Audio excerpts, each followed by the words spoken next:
तो नमस्कार दोस्तों, स्वागत है आप सभी का मेरे YouTube चैनल जिसका नाम है DBM मोटिवेशन। तो चलिए शुरू करते हैं आज के वीडियो को।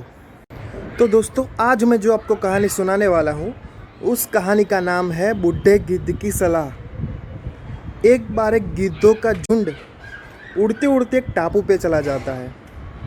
उस टापू पे उनको अपनी खाने की सारी चीज़ें मिल जाती है, जैसे कि मछलियाँ, मेंढक इत्यादि।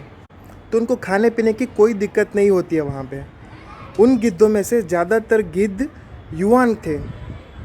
समय बीतता चला जाता है, उन गिद्धों को वहाँ पे मज़ा आने लगता है क्योंकि उनके खाने पीने की सारी चीज़ें उन्हें मिल जाती थी।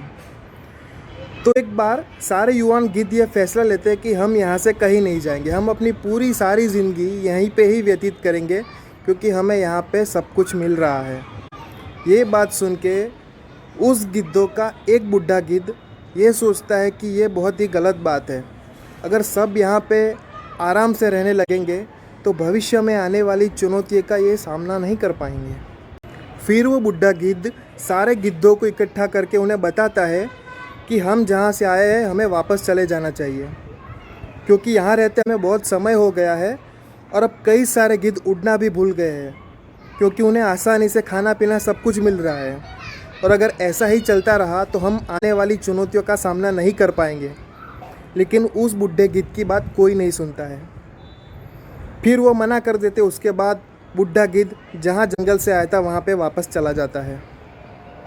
कुछ समय के पश्चात वो गिद्ध सोचता है कि चलो पता करते हैं कि वहाँ पे उस टापू पे आखिर क्या चल रहा है। फिर वो उड़ते उड़ते वहाँ पे जाता है तो वहाँ पे बहुत सारे युवान गिद्धों की लाश मिलती है और बहुत सारे गिद्ध घायल हुए हुए मिलते हैं। उसमें से एक घायल गिद्ध को वो बूढ़ा गिद्ध पूछता कि आखिर क्या हुआ। फिर वो घायल गिद्ध बूढ़े गिद्ध को बताता है कि जो आपने हमें कहा था वो बिल्कुल सही था।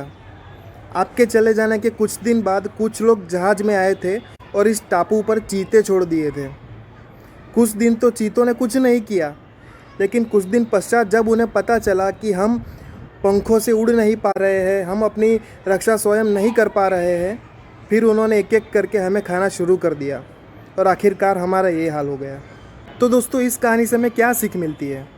इस कहानी से हमें ये सीख मिलती है कि हमें हमेशा नई चुनौतियों का स्वीकार करना चाहिए और हमेशा आगे बढ़ना चाहिए। हमें अपने कंफर्ट जोन में से बाहर आना चाहिए। तो दोस्तों, मिलेंगे फिर एक बार नई एक कहानी के साथ, नए एक वीडियो के साथ। और अगर अभी तक आपने हमारी चैनल सब्सक्राइब नहीं की है तो प्लीज़ सब्सक्राइब कीजिए, लाइक कीजिए और शेयर कीजिए। फिर से मिलेंगे दोस्तों, धन्यवाद।